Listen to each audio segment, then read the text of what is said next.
Hey guys, this is Nathan, and welcome to the Gaming 4. Today in this Unturned tutorial, I will be showing you guys how to use the Zombies tool that is found within the Spawns tab.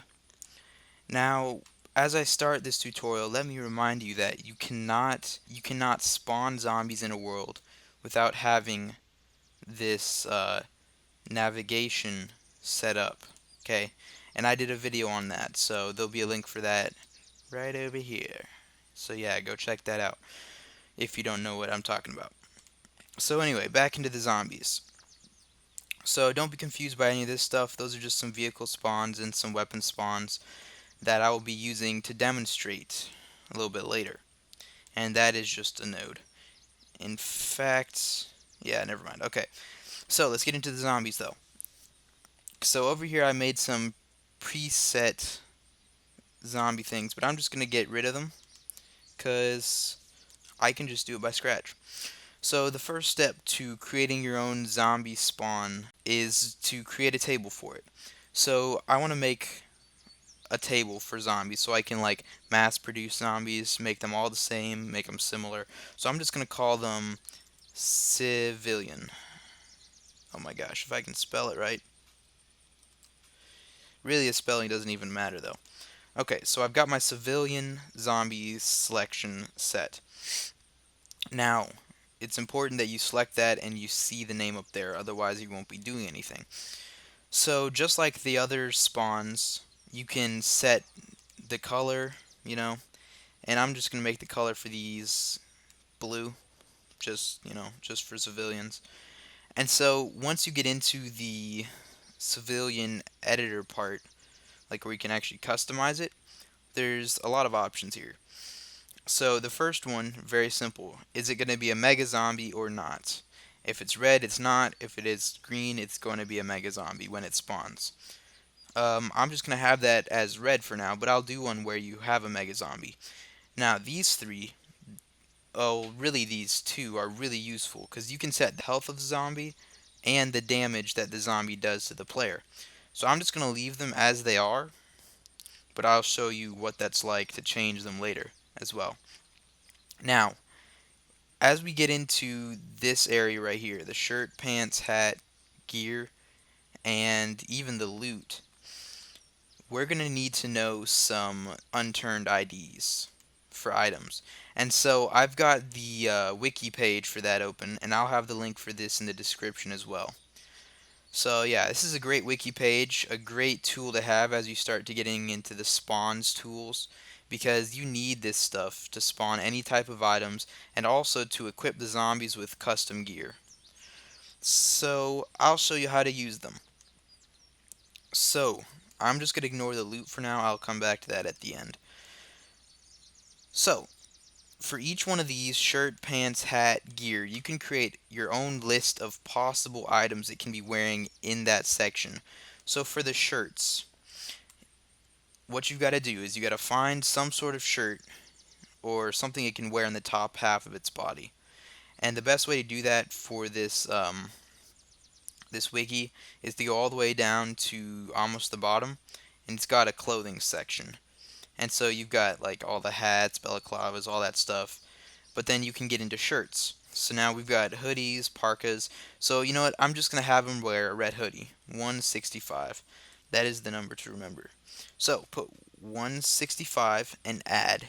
As you see, there's a red hoodie now. And that is within the shirt section only. If you go to the pants, it will disappear. And that makes sense because you can't wear a hoodie on your pants. So, and I'll, demonstrate that for you. If we got jeans here, I can't put that in the shirt section. It just will not add it. See? So, now let's go to pants. And let's add those jeans. Okay, so now let's take care of the hats. Let's find some hats there at the top. Let's go for red balaclava to match the shirt. 439. Okay, so now we got a red balaclava. Okay, so now for the gear. This is a little more complicated because gear I think can be any type of backpack, any type of armor, also any type of let's see, like ghillie, like a ghillie vest, like any type of vest, any type of backpack, any type of military vest, police vest, stuff like that. And I'm gonna give them. Let's do. Let's do a poncho. Let's do a blue poncho. 411. Okay, so we got blue poncho. Okay, so now that we've got these set up with a few items in there, you can do multiple items as well. I mean, it doesn't just have to be one for each. You can do like 10, and it'll randomly choose between them. Now we've got these sliders to worry about, and these control the percent chance that they are going to be wearing a shirt. So if we had it at 100%, all of them will be wearing a red hoodie, because that's the only thing we have in the shirts section. So I'm going to make them have like a 90% chance of having a shirt. Let's give them a 90% chance of having pants. Let's give them, let's do a solid 50% for having a hat. And since their gear is a blue poncho, we'll just do like a 70%. And guys, I'm just making these up. They don't really matter. So, now let's place some zombie spawns. Okay. And the thing about these zombie spawns is that the likelihood for these zombies to be spawning is not very much. So if you really want to have a zombie spawn, you got to place a lot. If you want to have a couple, you got to place even more. Okay. Now in a moment, I'm just going to test this, and we'll see what the zombies look like. So yeah, save and exit, play, single player, and I'm going to play that map. Now I already have a guy that I've been messing around with. I've got some weapon spawns upstairs in this building that I used as a demonstration for my other item spawn video. So I do have some weapons, so I'll kill them for you. You know, got a Shadow Stalker, Maple Strike. Currently I have Eagle Fire, and I took a Shadow Stalker scope off, but I'm gonna take that off because it's kind of clunky in the way. Oh, now I can just no scope them pretty much. Okay, so now let's see what these zombies look like. That's pretty much what we set them with. That one didn't have any shoes on. I mean, pants. So there we go. We got the red balaclava, red eagle fire. I mean, not eagle fire, what the heck. Balaclava, red shirt, blue jeans, blue poncho. Now, as you guys might have noticed, this one dropped a Shadow Stalker, and this one dropped the Maple Strike. And I'm gonna get into that right now because, as you see, they're already dropping things, and we didn't specifically configure them to drop anything. So, as we look into the loot section, okay, this was the hardest one for me to figure out because if you look on the wiki for the tutorial, it is not on there. None of this stuff is on there, and if it's on there, it's told to you in such a weird way that's really hard to understand. Okay, so this loot thing, this is a number, and it took me a long time to figure out. I thought you had to put IDs in there for possible items it could drop, something like that. But really, what this does is it references to an item spawn list. And so you see how they've got these numbers by the side. Those numbers are actually used by this loot. So right now the number is 0. And okay, you'd think 0, okay, that's not going to do anything, right? Because we haven't set it to anything. Well, actually it is, because there is a 0 right here with this guns item list. So since the loot is 0 and this thing is 0 on the side, it does them in numerical order as well, so it's automatically going to be the first one you make. There's a common chance that they're going to drop an Eagle Fire, Ace, or Maple Strike, and there's a rare chance that they're going to drop a Rocket Launcher or a Shadow Stalker. So that's why they did drop a Maple Strike and Shadow Stalker.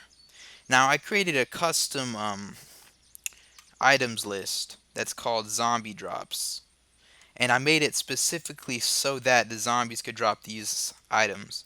And so I made it with common items as being a cobra and a civilian ammunition box, uncommon as being honey badger and military drum. And if you watch this tutorial, C and U doesn't really matter. All that really matters is the sliders. So, just so you know. So anyway, now I'm going to set the zombies to only drop loot from that specific item list. So that item list is number 3. So the loot needs to be number 3. And for some reason the cursor won't go off till you like click around and add more spawns or something. So I'm just going to add more spawns anyway because the chance of them dropping something is pretty rare. Out of those like 10 zombies, they only dropped 2 things. So now let's test it and let's see if they drop any of the items that I mentioned. And I know it will work, guys. I've done it before. Let's kill him with the ace.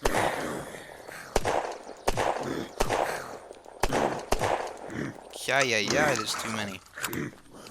Yeah, see, already they're dropping things. Honey badger.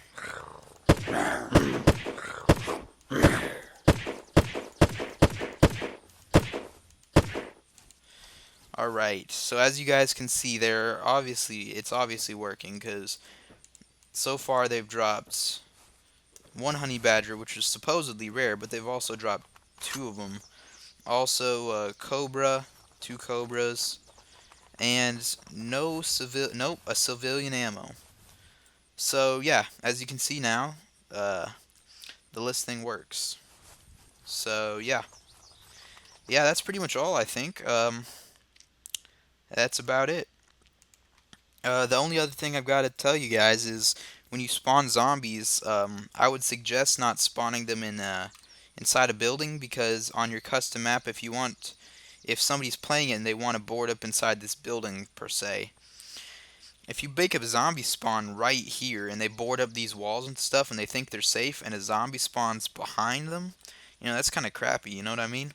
So I would just suggest not spawning them in a really good camping location for a survival. And also, as you guys can see, the yellow jagged lines are where they can walk. And if you spawn them on the roof, they will be ignored. Zombies that are spawned outside of this area, like out here, they are ignored by the world generator, and they won't even be spawned. So yeah. And also, guys, I didn't mention this, but it's pretty common knowledge by now if you watch any of my tutorials. You can add them by just clicking, and subtract them with a customizable radius for that by using the subtract button. And they do have shortcuts of Q and W, So yeah, okay, one more thing. I'm going to make these zombies mega, and I'm going to make their damage 1, and I'm going to make their health 10,000. Just for fun. Maybe that's 100,000. Nope, just 10,000. Okay. Now, guys, I don't know if there's a health limit or a damage limit either. There might be.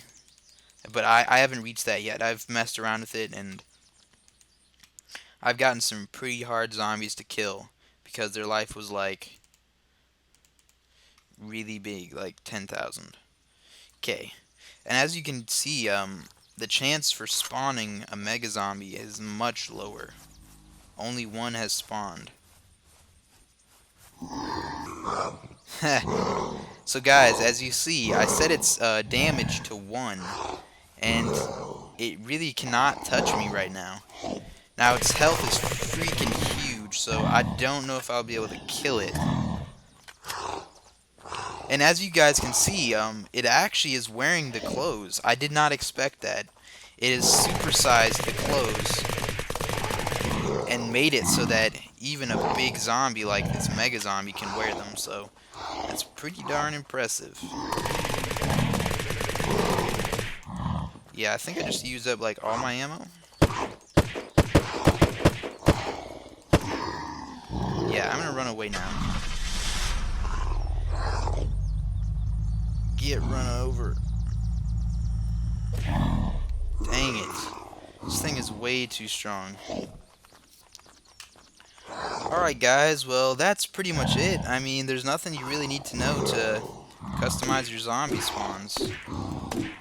So yeah, hope you guys enjoyed the video, and I will see you guys later. Oh yeah, by the way, please like it if you enjoyed it and subscribe if you want to see some more, because I'm almost done this map editor series, so yeah. Well, I'll see you guys later. Oh, I killed him.